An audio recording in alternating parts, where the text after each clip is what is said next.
It's when the distance of time has stretched us so far apart that when I look in the mirror, I can no longer see into your eyes. Because I feel so far from you that I no longer fear for your safety.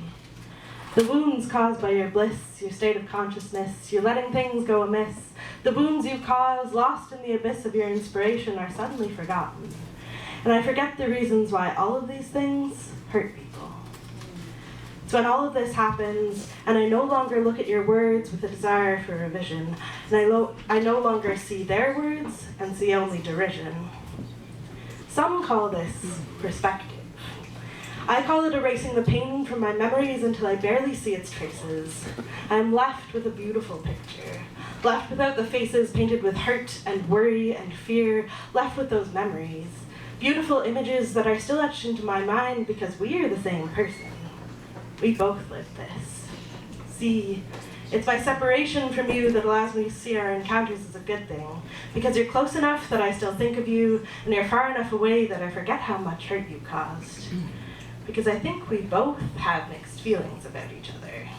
You see, I think the way you think is beautiful. The things you see are rare glimpses into the glory that surrounds us. And you see me and think, why is she wasting her time getting caught up in the drudgery? Why is she losing her mind when there are beautiful things to see? Woo. And maybe you have a point. But when you're lost in your own mind, you miss a lot of things. Your hope inspires me, but your lack of judgment hurts us both, and it's still hurting.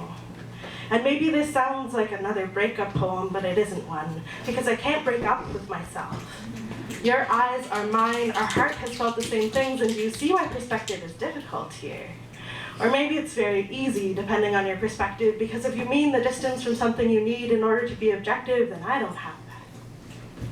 But I am able to see things differently. To see things from a whole lot of angles until I start to see the reflections, start to see that image in the mirror. And that is a beautiful thing. It also makes things awfully complicated. Because when I am so far in my own mind that I can't see anything else, I hurt people. And when I'm able to empathize again, I see all of the people that I've pushed away. I'm just trying to manage something I don't have much control over. And it doesn't negate my responsibility because it's all me. This isn't some piece I can isolate from myself, and some days I wish I could. I write poems as though it's apart from me, this other entity. It's easier that way. Still, that ability to see uniquely, I never give it away. Even though it takes me to dark places sometimes, even though it takes me to places where the brightness blinds me from anything but my eyes, because despite the hurt, despite the pain, there's a peculiar beauty in all of this that I can't quite explain. There's a beauty in those tailored memories, in that image cast in my own mind alone. There's a beauty, and I will always see that too.